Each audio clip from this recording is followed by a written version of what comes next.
famous musicians and their instruments. Michael Rabin, violinist.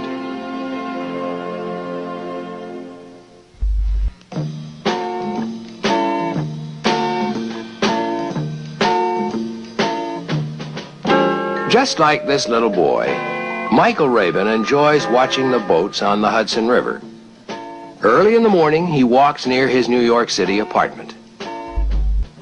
Sometimes he stops to look at the trains in a nearby freight yard. After his morning walk, he comes home to begin practicing.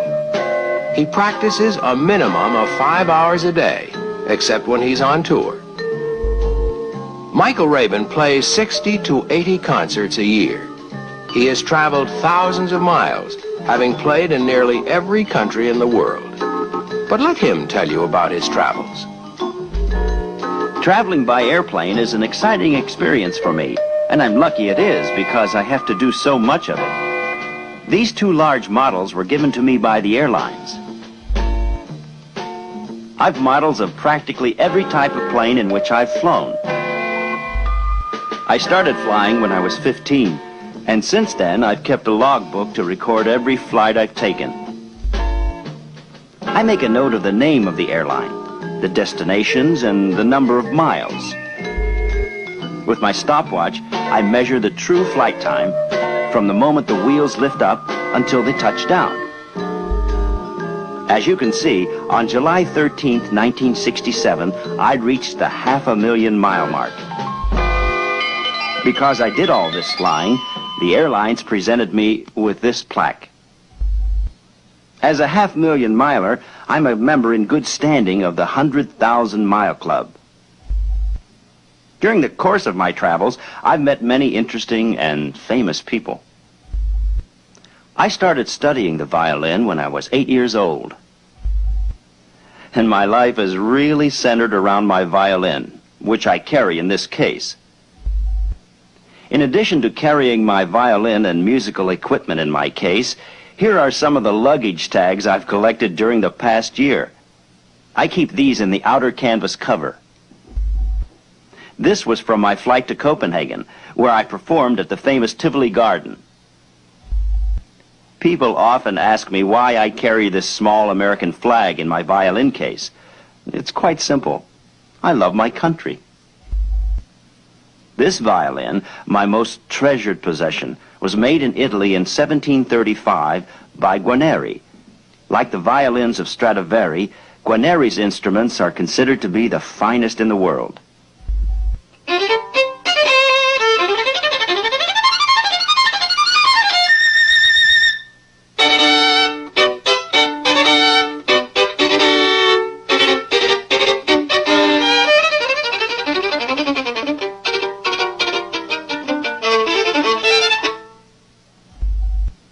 How is an original Guarneri violin recognized? Each violin maker had a special way of shaping each part of the instrument, such as the scroll, or the curved sound holes on either side of the strings. These parts of the violin are as individual as the eyes and noses on people's faces, and experts have no trouble recognizing the work of different violin makers. Also, between 1732 and 1739, Guarneri made his violins from a tremendous tree that had a dark grain in it. The dark line down the front of the instrument that you see here identifies Guarneri violins from this period. I carry a humidity indicator in the violin case because weather conditions can affect the wood of the instrument. Excessive dryness can crack the violin. This chart helps me to determine if it's too dry. While traveling on tour in Arizona and Nevada, it got so dry that I was forced to keep the violin in the bathroom with the hot water running. This put moisture in the air. I also carry extra supplies in my violin case, such as this sound post, and extra strings, which are kept in this tube. Most people circle their strings to store them.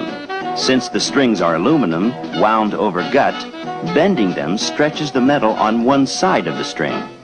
This tube keeps them straight and protects the strings against outside weather conditions as well. The different colors and designs at the end of the strings indicate the pitch.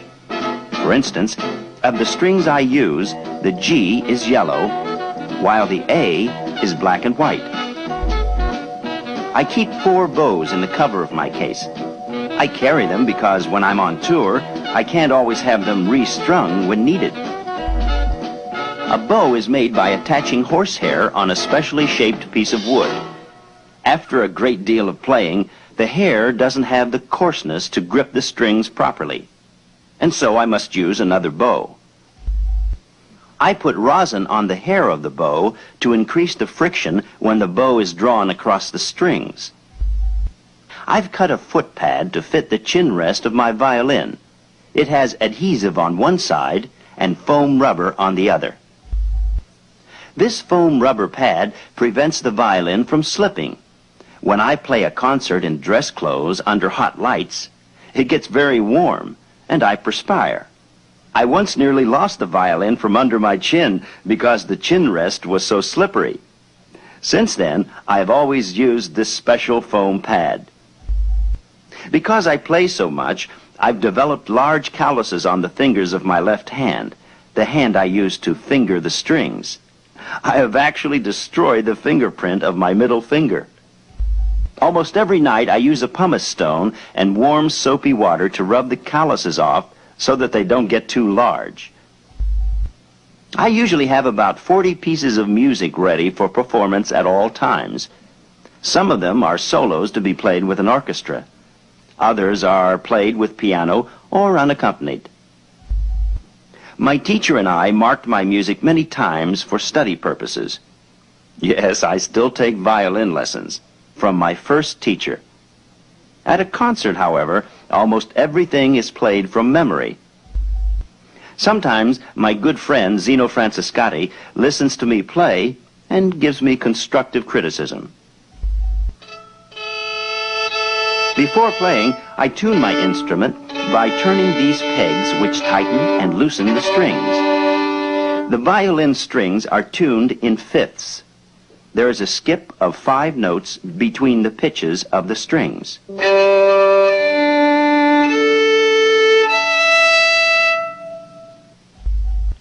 Each day, I play through some exercises and practice different violin techniques, such as playing staccato, short notes,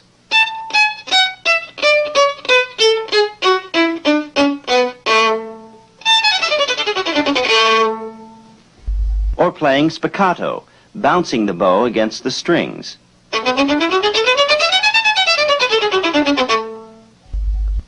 Or pizzicato, plucking the strings with my fingers instead of using the bow.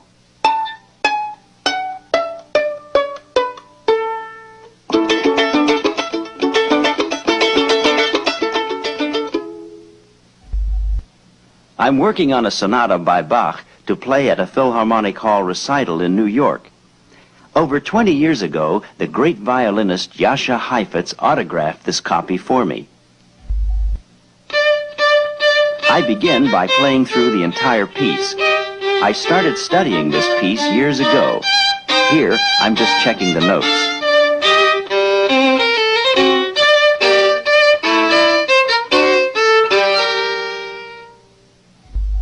Then I work out bowings that suit the music. Do I want all these notes played while drawing the bow only once across the violin like this?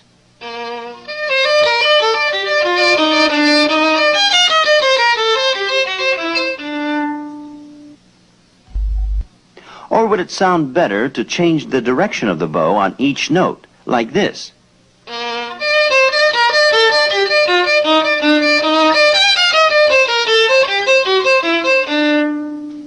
Then I practice playing the chords in the piece. A chord is 2 or more notes sounded at the same time. Here, I am fingering a chord of 4 different notes.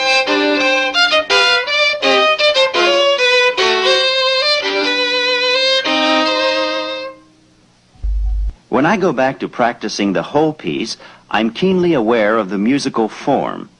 In this case, the form is a fugue. There is a note pattern which opens this piece and is repeated throughout. I must concentrate on how to make the listener aware of this. This small phrase is repeated here.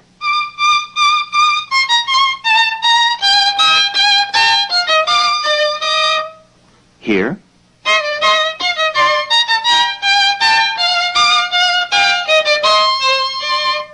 And so on throughout the fugue. The difficult part is that I have to play notes on other strings at the same time as I play this theme. It's like two songs being sung at the same time. Listen and see how many times you hear this little note pattern.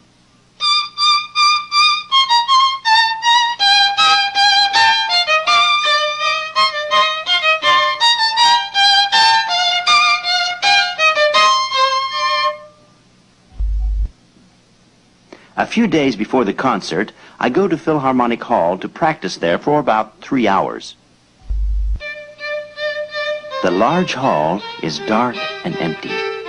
Only the stage lights are on. I play through my entire program to get used to the sound of my violin in such a large concert hall.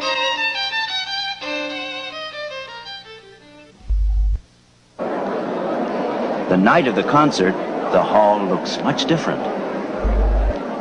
I come out on stage and bow to my audience. A lot of time has gone into getting ready for this moment, and I'm a little nervous. After playing several compositions, I closed the program with this selection by Paganini.